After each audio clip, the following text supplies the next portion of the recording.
Hello दोस्तों, नमस्कार। आज मैं सुनाने जा रही हूँ विष्णु भगवान का व्रत कथा। ओम हरि हरि विष्णु नारायण।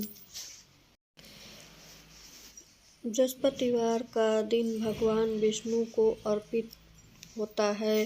कहा जाता है कि जो व्यक्ति हर गुरुवार को विष्णु भगवान की पूजा करता है और गुरुवार की कथा सुनता है, गुरु बृहस्पति की ओर विष्णु भगवान की कृपा उनकी सभी परेशानियों को दूर कर देता है। लेकिन गुरुवार का व्रत कथा और पूजा का कुछ नियम होता है जिनके बड़ी ही सावधानी से पालन किया जाता है। आइए जानते हैं गुरुवार के व्रत कथा।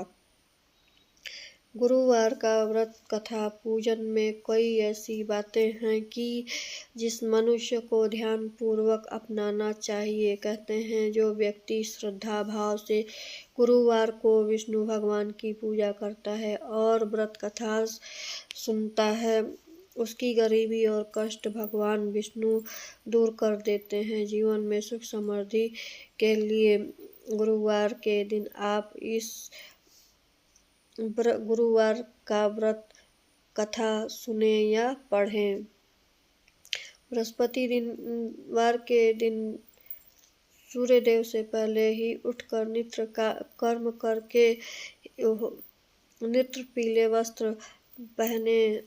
इसके बाद घर में गंगा जल छिड़कें। इसके बाद पूजा में श्री हरि विष्णु की मूर्ति या चित्र स्थापित करें। फिर पीले रंग के गंध पुष्प और अक्षत चढ़ाएं। इसके बाद चना गुड़ और मुनक्का का विधि विधान से पूजा करना चाहिए। इसके बाद धर्म शास्त्र ज्ञान विज्ञान नित्र चरण देव चरण नमो स्तुते मंत्र का जाप करने के बाद यह कथा पढ़ें। कथा पढ़ने के बाद केले के पेड़ में जल चढ़ाएं। प्राचीन काल में बृहस्पति देव की कथा पढ़ें। यह इस प्रकार है कि प्राचीन काल की बात है। भारत में एक राजा राज्य करता था और वह बड़ा प्रतापी और दानी था। नित्य गरीबों को और ब्राह्मणों को सेवा करता था।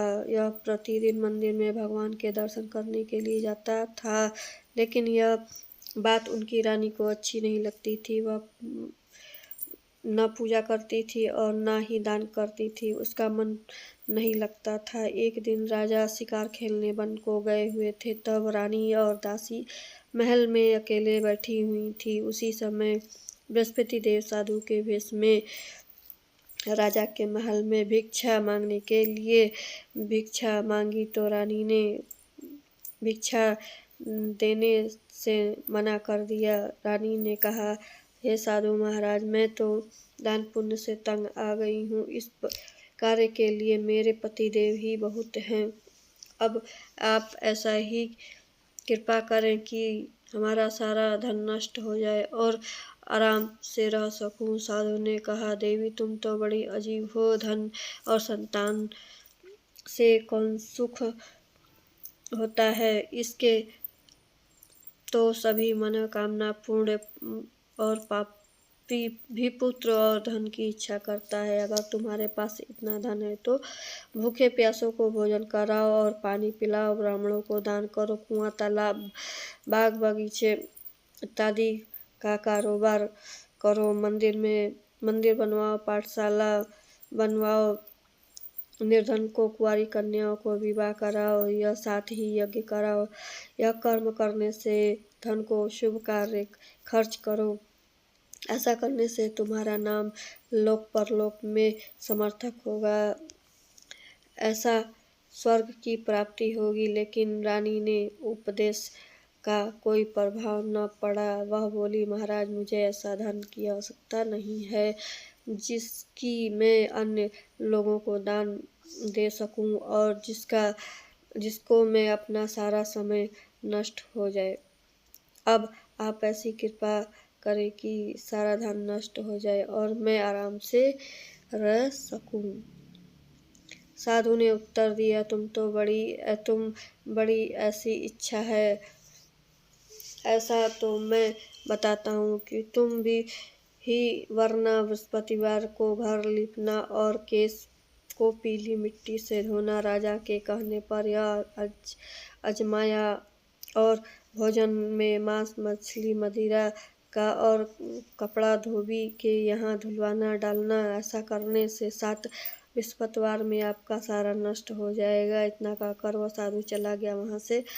इसके बाद रानी ने वह साधु ने बताया 3 बृहस्पतिवार ही बीते कि उसका समस्त धन नष्ट हो गया और भोजन के लिए राजा रानी तरसने लग गए। तब एक ही दिन में ही राजा रानी ने कहा कि तुम यहाँ पर क्या कर रहे हो? तुम दूसरे देश में चकरी के लिए जाओ, क्योंकि यहाँ पर मुझे सभी मनुष्य जानते हैं, इसलिए यहाँ पर मैं कोई कार्य नहीं कर सकता। देश चोरी परदेश भीख बराबर होता है। ऐसा कहकर राजा परदेश चला गया।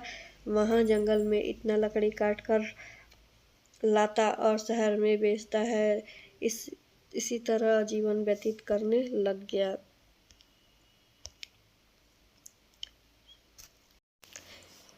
इधर राजा के बिना रानी उदास रहने लग गई।